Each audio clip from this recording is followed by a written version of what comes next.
Hey y'all, hi! It's time for another build your own palette video. This is the palette that I built last time, and good news, I've found my depotting tool since then, so I'll be able to use this for the duration this time. I've really loved using this palette, and I loved the structure that I used when I filmed the video in which I built this palette. In that video, I had two beautiful palettes that I enjoyed using, but that I didn't want to keep. So I built this palette specifically to use instead of those two palettes. I'm going to be doing the same thing this time, except today I don't own the two palettes that are inspiring me. I'm just going to be looking at pictures of two palettes that are new to the makeup market and building my own palette to use instead of them so that I don't feel tempted to buy them. If this is your first time to my channel, then welcome. I'm so glad you're here. My name is Hannah and I love beautiful things. I like paying attention to what's new to the makeup market, but I don't like buying too much makeup. I don't even want to own too much makeup. So I'm always doing this, rearranging what I already own to satisfy my desires and even follow trends instead of buying stuff.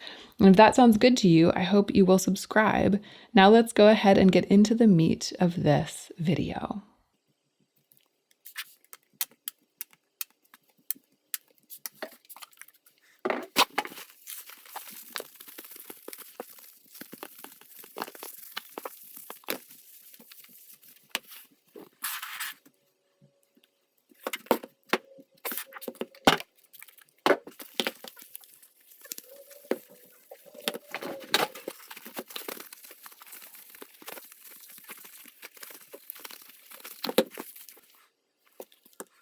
Okay, so I cleared out this palette, the one that I was using, and then I cleaned up this palette. This is like an old Tarte palette that's totally busted. The mirror is broken and I've taped over it, but I have kept it and I love using it because I really love the square, the super satisfying, like firm square shape of this. It's just really sturdy and I like the square, I like the size. It's just, I really like everything about it. And I think that I kind of want to go big with this palette today. I think I want to put a lot of shadows in it.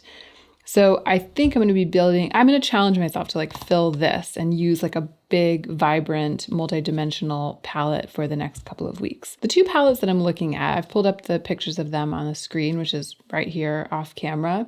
One is the Pat McGrath Utopian Dreams palette, which I feel like everyone except me has purchased it. It's just like everywhere I look on YouTube, there's a review of that palette. That's part of what's making it tempting to me. It just feels like everybody knows a secret that I don't know about this being the best palette ever released, and that's why they've all bought it. And it's making me want it, frankly. It's making me really interested in the color story. It's making me want to examine it. So that's what I'm going to be doing in this video today. The other one is much less compelling for absolutely every reason. It's the Urban Decay Naked Cyber palette, or the Naked Oyster Bar palette, as I like to call it. Now, I didn't choose this to dupe the vibes of or to be inspired by because I particularly want it, because I'm super compelled by it, but just because it's almost like the washed out version of Utopian Dreams. I just find it interesting that both of these have like a kind of like a deep matte coral in them, balancing out all of the washes of iridescence. And I might want to incorporate some more of those like mother of pearl shell colored oyster bar iridescent shadows in my palette. So Utopian Dreams is my main inspiration, but I've pulled up Urban Decay Naked Cyber just to see if it gives me any ideas. And I'm expecting that I might end up with a palette that feels a little bit like a combination of the two, but with Utopian Dreams as the dominant influence.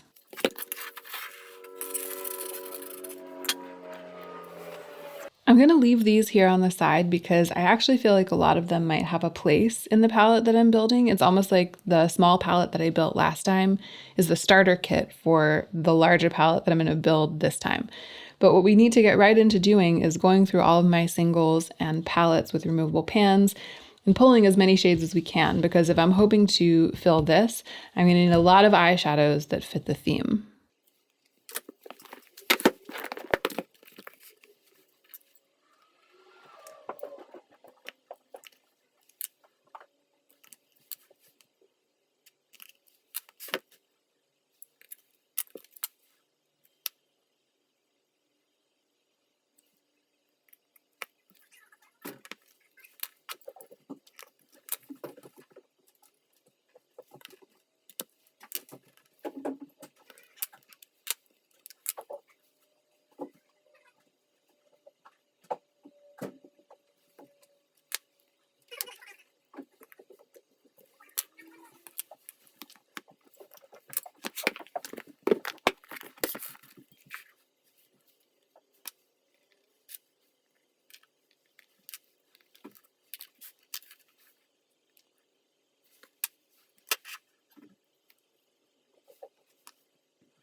Well, that was really fun for a couple of reasons.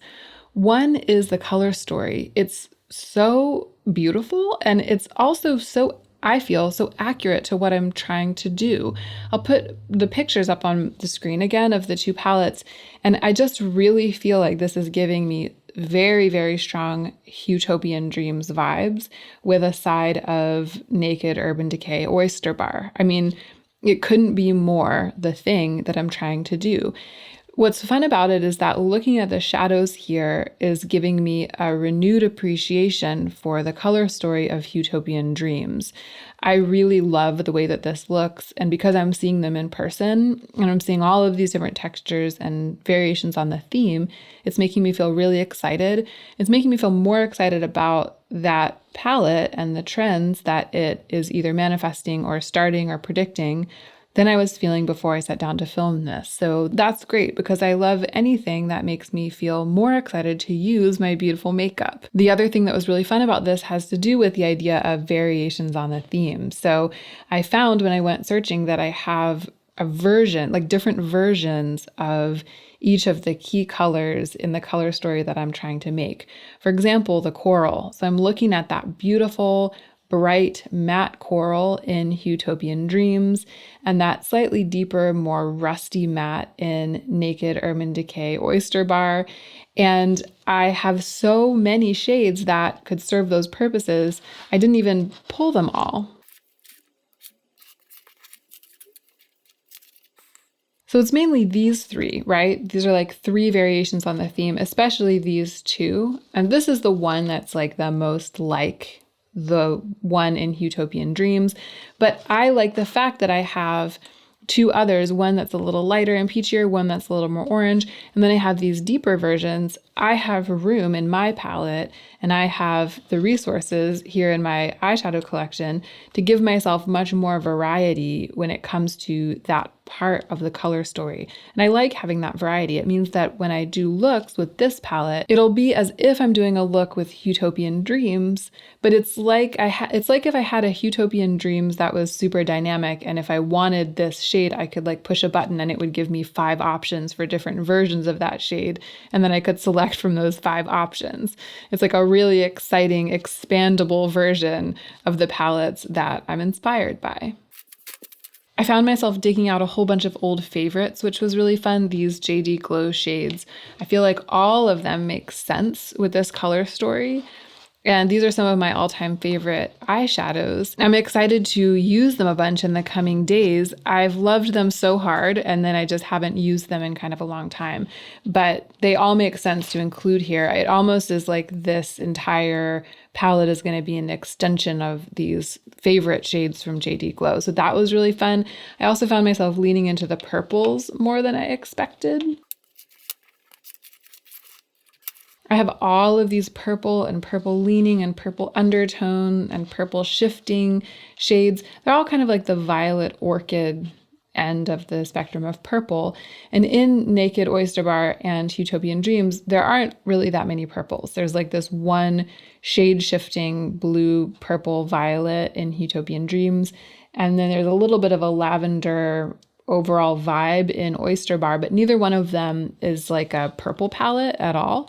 But I feel like it makes sense to have, again, like all of these options for purple so that I can push a look in that purple direction if I want to, but still with the backbone of the colors that are actually in those two palettes. It was fun to go hunting for these yellow golds because there's that really beautiful looking yellow gold in Utopian Dreams. I think that this shade from the gold palette is probably the closest to Dupe, but it's going to be fun to have these kind of more greeny golds in the palette as well. This is assuming that I can fit everything in. So I'm going to go ahead and try to fit everything in. It might not all fit, and then we might have to do some curation.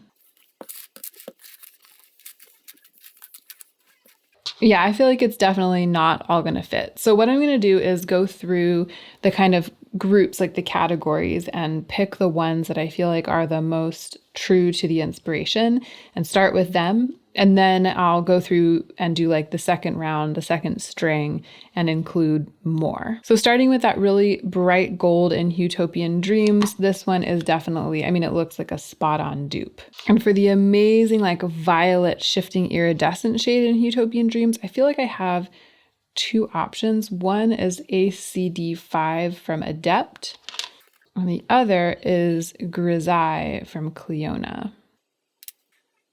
It's hard to see because of all these lights, but ACD5, the Adept shade that's there in the middle, it has more of a blue reflect. It's like completely disappearing because there's so much light on my hand. But in person, it's got this kind of ultraviolet blue shift that it's giving off pretty brightly. And the Cliona shade is, while it's a little grungier, which I really like, it's also a little bit more dull in that way. So I think I'm going to go with ACD5. It looks like there's a shade in Utopian Dreams that has this really amazing like brown, red, green shift, just like Cliona Forge. I don't know if it really is this much of a multichrome. This is another thing. Well, you can kind of see it there. This is another thing that's kind of hard to capture under these lights. But I feel like this shade definitely has a place in my palette. This is also one of my favorite shadows, and I haven't used it in a long time. We're definitely including ColourPop Meteorite.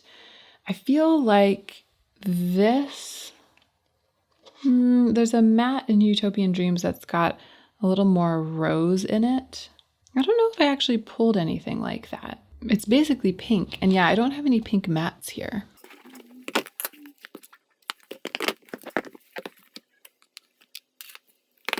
This is it. It's just like this. It's like a rosy matte, rosy dusky matte.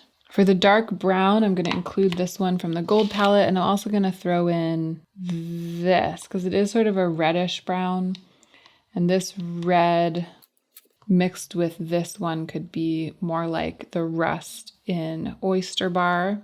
This looks like one of the shades from Utopian Dreams. Oh, and here's another. This is Chandelier. Oh no, this is Blaze. This is Cliona Blaze, and I feel like it could stand in for the pale pink special shade in Utopian Dreams.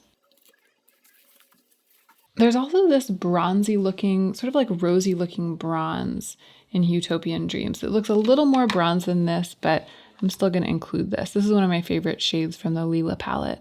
Let's put in another more bronzy bronze though. I'm tempted to include the bronze that I had in my other palette, but I'm also aware that it's kind of like more, I don't know, it's like darker than the vibes. I think that if I leave it out, it might kind of keep everything more in the realm of what these palettes are giving me. Like it'll keep it more pure. Maybe I'll go back and include it at the end. Let's put in ColourPop Tinker Time. I feel like it's got these like cool toned vibes that's very Oyster Bar. It's not, we're moving out of the realm of like trying to exactly dupe Utopian Dreams. I feel like I've got the baseline down, and now we're kind of moving into just adding the colors that I'm going to want to work with the most, that I feel like they don't dupe the palettes, but they dupe the vibes of the palettes. And I think I'm going to be able to fit most of the rest of these in. I really want to include these JD Glow shades at the very least. I feel like this is very the vibes. And I also just really want to use them. This is like Oyster Bar on steroids. Like this is what we all wish Urban Decay Naked Cyber palette was being. We wish that it was like this, but it's probably not. It's probably going to be more naked. But this is what I would like to see. And actually, as long as we're at it, let's just put them all in. I just want them all. Look at those shades from JD Glow. This one's Fairy Acid. No, it's not Fairy Acid. This one's Opal. The pink one is Opal. And the more blue toned one is Good God. I actually kind of want to rearrange to group the shadows, the similar shadows together. I really liked the way that I was doing that before when I was just talking through the process of gathering the shadows together. So I'm going to put this yellow gold down here. We're going to have a little like gold corner. We're going to have a little coral corner. And actually, I'm going to include this. I'm going to have Coral Corner kind of evolve into other matte area.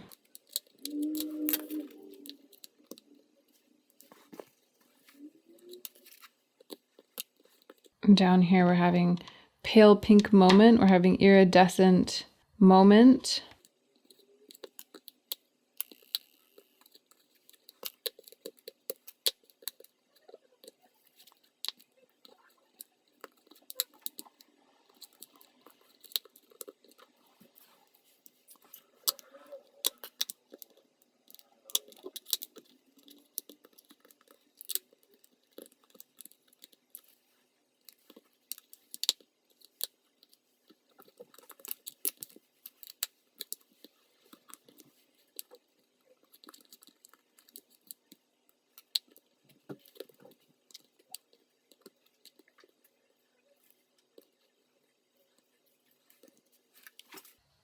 All right, I think that apart from this bottom row, I'm going to do 5 across. So we have room for 1, 2, 3, 4, 5. We have room for 5 more shadows if we're keeping all of these in. I think we need to bring in more purple. This isn't really giving me much though.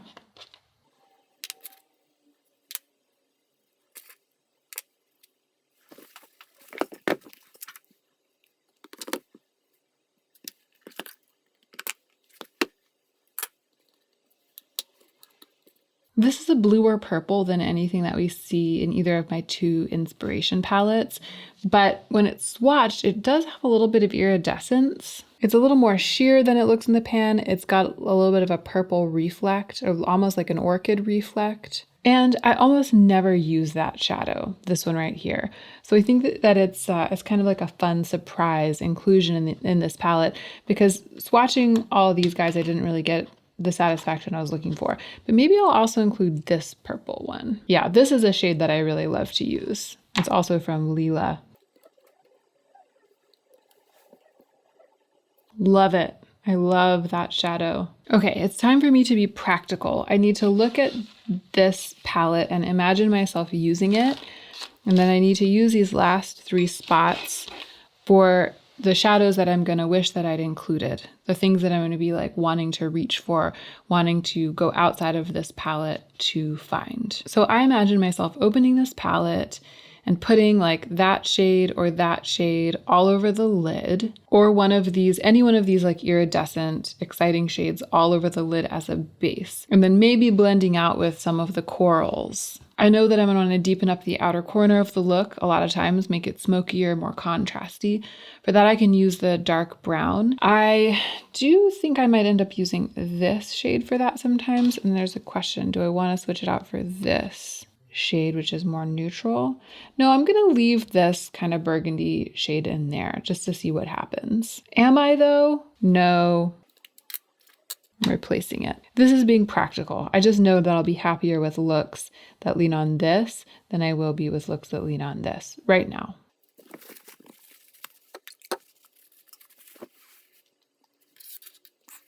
Picking up where I left off, I imagine myself using these mattes in the crease and in the outer corner, using these exciting iridescent shades on the lid. I imagine myself using these golds and bronzes as layering shades. Like I could imagine myself tapping this on top of like a look that has this as the base. So like this all over the lid and then that on top of it. I'm totally gonna do that like tomorrow morning, maybe this evening, maybe in 10 minutes as soon as I finish filming. So the missing piece for me, it's just those shades that I can use to soften the brow bone, blend a look out on the brow bone if it's getting too harsh. And the classic shade to use for a thing like that is like a matte cream for me, or something like this, like one of those two might not go amiss. But the thing that I like to use is this really fine, wet look, shiny glitter. And I don't know if I want to use both of these in this palette because I've been using them both a lot. Maybe I'll include this glitter because I don't know, I really like texture in a palette. This is a ColourPop glitter. It's called Renegade. And I could totally see myself putting this on the lid, but also on the brow bone. That's a great glitter, very me. 2 more spots. We're really getting down to the wire. I think what I'll do is put this in because it's more giving me like oyster bar vibes. This is, well, it's got that orange though. I don't want it. I just don't. I feel like it looks good in the palette, but I don't want to use it. What I want to use is this. But I really want to put this with its friend down here, the other very pale shade. So I feel like everything needs to move over.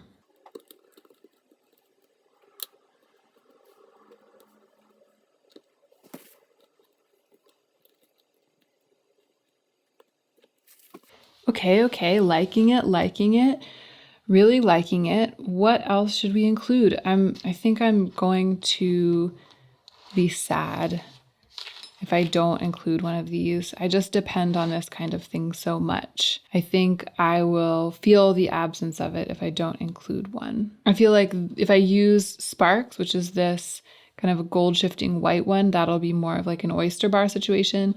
If I use this, it'll be more of a Utopian Dreams. But I think I'm going to go with Sparks because there's more of it left. I just feel like Kava is really on its last legs. And I feel like the palette is overall leaning much more in the direction of Utopian Dreams. And so it's nice to kind of lighten it up a little bit with this final choice. But again, I want this to be with its friends, its color friends. There. What a palette. What a palette. I love it. I'm going to go ahead and put these guys all away in their places. And then we'll swatch.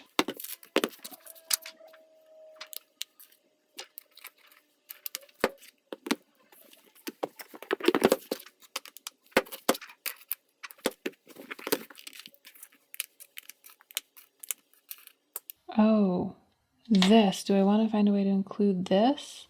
Talk about it in a second.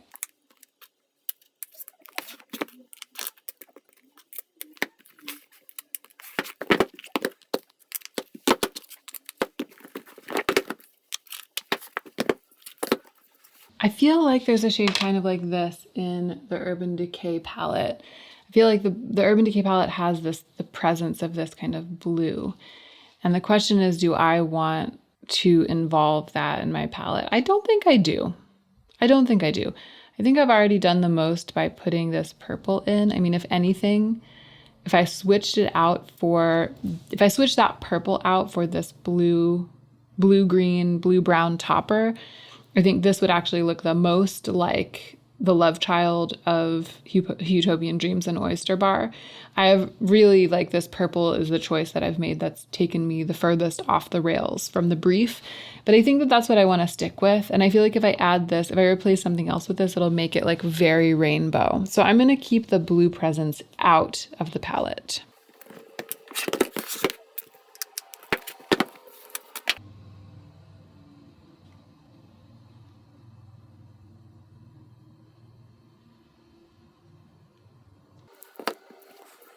Okay, what I really want for myself in my life right now is to be able to fit all of the swatches on one arm. So I'm going to try to give you those juicy swatches, but I'll try to pack them in close together so that I can achieve my dream.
All right, I kind of did it. I mean, I guess I technically did fit them all on one arm, but we've gone past the crook of my elbow and I'm really afraid that I'm going to ruin it by accidentally bending my arm.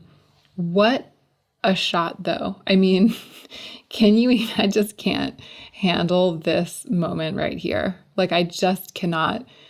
This to me is so satisfying. I might not be able to get the whole arm of swatches in the frame, but I'm going to try. There we go. You can see them all, right?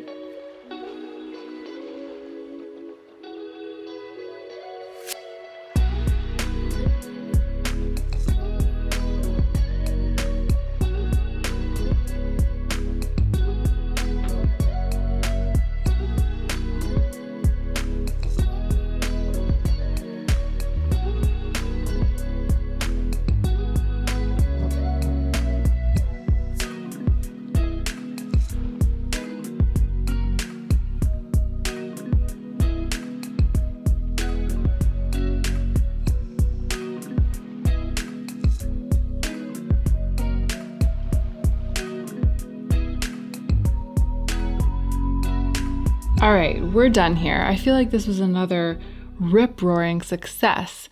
I think the thing that excited me the most about this was finding that I had multiple versions or multiple options for each shade that really attracted me. And one of the things that's great about doing this is that you only really need to pay attention to the shades that really attract you, So there are a whole bunch of pale, shiny metallics, like a very, very weak, watered down metallic taupe and pink in the Urban Decay Naked Cyber palette. And there is one in the upper left-hand corner of Utopian Dreams. It's like a pale, metallic, almost beigey pink. And those are shades that I don't really use. I sometimes use those colors, but I use the matte version of them. If I use a metallic like that, it's going to be like really, really bright.